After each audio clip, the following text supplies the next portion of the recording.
1989.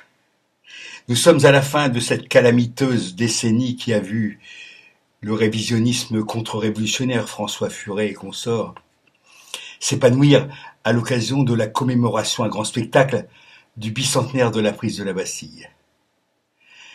La révolution, il y a 2 siècles d'accord, mais aujourd'hui c'est terminé. Circuler, il n'y a plus rien à voir. Du reste, Chevènement n'a-t-il pas sifflé lui-même le terme de la récréation de mai 68 en 1985? Et la chute de l'Empire soviétique n'est-elle pas le signe de la fin de l'histoire? Pauvre con, au pluriel. 1989, c'est aussi l'année de l'affaire des foulards du collège Gabriel Habez de Creil, dans l'Oise. 2 élèves en sont exclus. 3 ans après, elles auront abandonné le foulard, cette coiffe un peu provocatrice. Les autorités académiques, Lionel Jospin, le Conseil d'État se repasse à patate chaude, Daniel Mitterrand s'en mêle et s'indigne de l'exclusion. Sans ces intervenants et la mayonnaise médiatique, gageons que l'affaire se fut conclue sans trop de heurts. Notons qu'à cette époque, les collèges et les lycées voient fleurir déjà, à cette époque, les tenues grunge et gothiques, les cimiers, les cimiers de cheveux multicolores et quelques croix gammées quand même, d'ados trop vitaminés qui salissent les murs de certains établissements dans l'indifférence générale. J'insiste, c'est très indifférent. Benoîtement, Raymond Barre, vous vous souvenez de Raymond Barre parle de petites croix innocentes sur les juvéniles et néanmoins opulentes poitrines d'adolescentes. Petite croix sans conséquence, donc, mais voile de pudeur outrageant la laïcité, tag dépourvu de sens considéré comme de l'art, ébaudissement devant les premiers rappeurs, bref, indignation et admiration à géométrie variable, comme toujours. Décidément, la perte de l'Algérie n'a toujours pas été digérée. Petit zoom arrière. Après 2 ans d'état de grâce mitterrandien, 1983 marque le retour à la rigueur et le démantèlement des industries réputées non viables, les fameux canards boiteux. Rien que l'expression est ignoble pour les gens qui travaillent. Le plan informatique pour tous est calamiteux et Juppé finira par vendre Thomson 1 franc, symbolique. D'accord? Exit l'informatique made in France. Maintenant, on est déjà dans la mondialisation. En 1984, le grand service public unifié d'éducation est étouffé dans l'œuf par un Mitterrand qu'il avait souhaité après une manifestation monstre des défenseurs de l'école privée. Comme quoi, quand on manifeste, on peut obtenir gain de cause. Mais ça dépend de quel camp on est. Un des meilleurs ministres de l'Éducation nationale, Alain Savary, démissionne sur le champ. C'est rare maintenant, c'est rare. Il faut vraiment être vraiment au bout du bout. Il faut s'appeler, je sais pas, il faut vraiment avoir un compte planqué quelque part très loin et avoir dit non, c'est pas moi, voilà.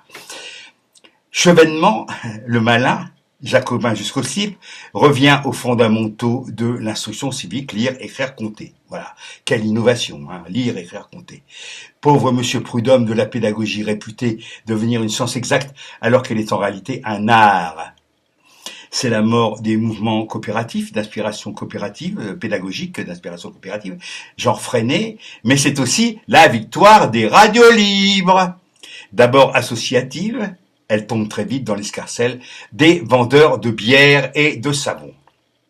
Geoffrin, rien que le nom m'amuse, et Montand, qui avait jusque-là avalé toutes les couleuvres staliniennes, font leur immonde numéro de Vive la crise, propédeutique à l'acceptation de toutes les supercheries néolibérales. Après la claque des élections législatives de 86, Léotard et Chirac s'empressent de privatiser TF1 pour en faire non pas le mieux-disant culturel, mais la machine à décérébrer que l'on sait. Forfaiture culturelle absolue, crime contre l'intelligence. Oui, Léotard, tu aurais mieux fait de rester moine. À côté de Canal+, on offre M6 à la musique anglo-saxonne et la 5 à Berlusconi. Berlusconi! Puis Hersan, ex-collabo, tout un symbole. Les enseignants ont de plus en plus de mal à contrer avec leurs pauvres petits moyens les tombereaux de conneries déversés quotidiennement par les médias vendus à l'argent roi. C'est le début de la télé-réalité et enterrement de première classe de la vocation éducative des télés agitées par la concurrence. Bientôt, Tapi régnera en maître avec sa grande gueule et ses scrupules dans le calbut. Le foot comme religion d'État. C'est l'époque où l'on crée, je n'invente rien, dans les collèges et les lycées, des clubs d'investissement pour les futurs chômeurs de l'an 2000, à l'origine de ces ignominies, des profs soi-disant de gauche. La finance, avec cette toute-puissance de la thune, vieux mot d'argot réhabilité dans le verlan des Apaches de la Belle Époque. Avec le verlan des Apaches de la Belle Époque. Alors on s'étonne aujourd'hui, avec des larmes de crocodile et l'œil rivé sur l'audimat, de voir les enfants perdus de la République sortir dans la rue et les gens qui ont été oubliés sortir dans la rue. Maintenant, j'ai posé une question simple. Depuis 1945, date de la libération, est-ce que les populistes, ces affreux, les souverainistes, les extrémistes, de droite comme de gauche, d'extrême droite comme d'extrême gauche, ont gouverné? La réponse est non. Qui a gouverné? C'est le centre droit et le centre gauche, principalement le centre droit. Voilà.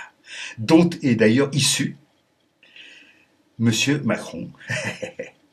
Donc qui est responsable? Pourquoi mettons au pilori les gens de droite extrême et de gauche extrême? Parce qu'il faut bien trouver des boucs émissaires. Merci.